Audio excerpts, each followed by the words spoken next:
1. Jika merdeka, apa kehidupan mereka akan lebih baik? 2. Papua merdeka adalah agenda asing.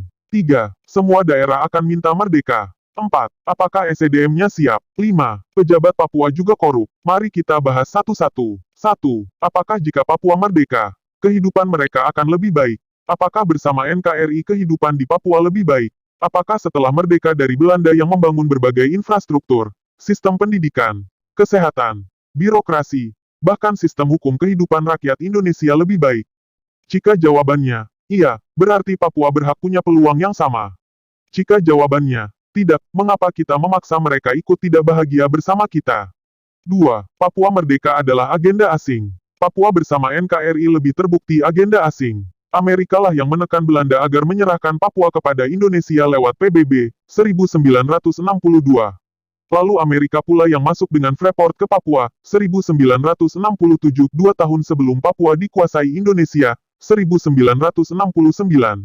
Orde Baru memulai debutnya di Papua setelah mengantongi UU penanaman modal asing di masa transisi, 1967.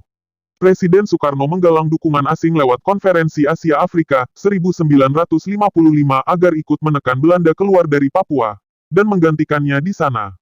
Indonesia juga meminta bantuan peralatan perang dari Uni Soviet untuk menghadapi Belanda di Papua. Bahkan kemerdekaan Indonesia pun banyak campur tangan asing. Mesir menjadi negara pertama yang mengakui kemerdekaan RI, menjadikan Indonesia memenuhi syarat pengakuan internasional sebagai negara.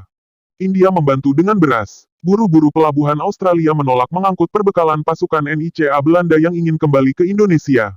Jadi bagian mana dari sejarah NKRI yang tidak asing? Sudah tahu siapa pendiri Kopassus? Jika benar banyak pihak asing mendukung Papua merdeka, entah motif solidaritas atau mengincar kekayaan alamnya, apa bedanya dengan sejarah NKRI? 3. Kalau Papua merdeka, semua daerah akan minta merdeka. Indonesia bisa bubar. Sudah berapa daerah yang ikut merdeka setelah Timor Leste dinyatakan menang referendum oleh PBB 20 tahun lalu? 0. Artinya, kemerdekaan satu daerah tak menular semudah virus influenza. Seperti halnya Yogyakarta, Aceh atau Papua punya sejarahnya sendiri. Ada kondisi yang konsisten yang membuat Aceh dan Papua bergolak paling keras. Ada masalah sejarah yang dimanipulasi. Ada kekerasan politik dan pelanggaran HAM yang terus-menerus tanpa ada keadilan bagi korban. Ada penghisapan atau eksploitasi ekonomi, ada diskriminasi, dan ada pemicu serta momentum.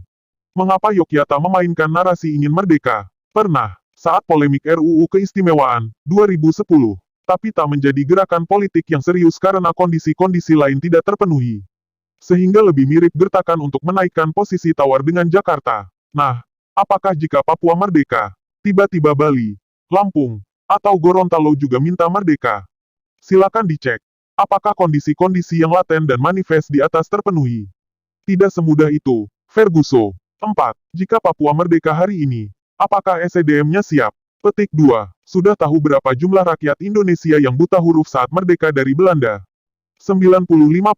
Lagi pula UUD 1945 menyebut 4 tujuan berdirinya Indonesia yang salah satunya, mencerdaskan kehidupan bangsa. Itu artinya kita belum cerdas-cerdas amat saat merdeka dari Belanda. 5. Kalau Papua merdeka, masalah mereka akan sama saja. Lihat saja pejabat daerahnya juga korup. Apakah setelah merdeka dari Belanda, Indonesia bebas korupsi? Jangan lupa bergabung dengan gerakan Cicak vs Buaya 4.0.